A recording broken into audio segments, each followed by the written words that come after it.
I liked it, and when she demonstrated it and put the handle on, I was like, oh yeah, that's so good. I do like those packaging that contain everything without, and you can put it all back together discreetly. So that part was really good. It's still quite big for a female catheter, but I think you could forgive it because of the advantages of the handle. So overall, it's more of a plus than a negative. I never teach women with a mirror purely because as soon as you go to put the catheter in, you can't see where you're going.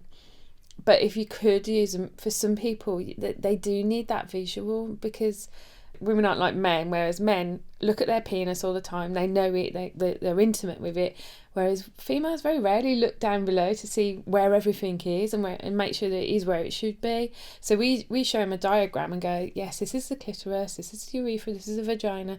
And actually most women don't look like that, and in a way that can be quite negative as well, because I think, oh, it should be like that, and it isn't.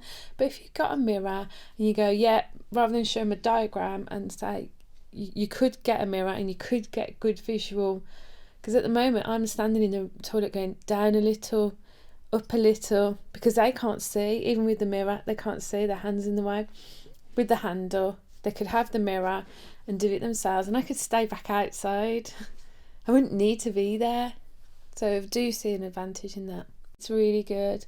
So like, it's good for me as well, because you can get too, so you end up going no to the left, no to the right, and then you guide them or whatever. Whereas if they've just got to go for it on their own, then it gives them the freedom of not having somebody watching over them, and also they've worked it out themselves where everything is and how it works.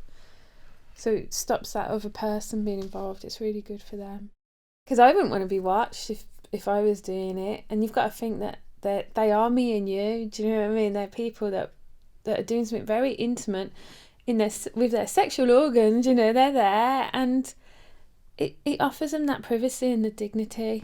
So in a way, it will restore people's confidence as well, because if somebody's watching you always think you're going to do it wrong, whereas if you're on your own and you're doing it and you get it right, you'll think, I did that on my own without any help. It does offer that distance, doesn't it? You know, so that they can be your husband and more, not so much your carer. So if your husband was having to perform self-catheterisation for you because you couldn't, then that your role has changed from husband to caregiver, and so by giving the woman the ability to do it back means that the relationship would change with the husband back to that husband.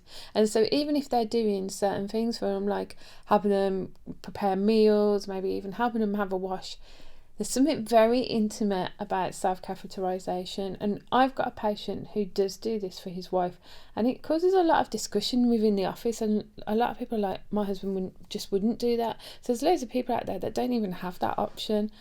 For them, it'll be brilliant, and for the women that are having to have their husband do it, it'll give them that chance that when they are doing stuff down there, it's more of an intimate, proper relationship rather than making it a medical one.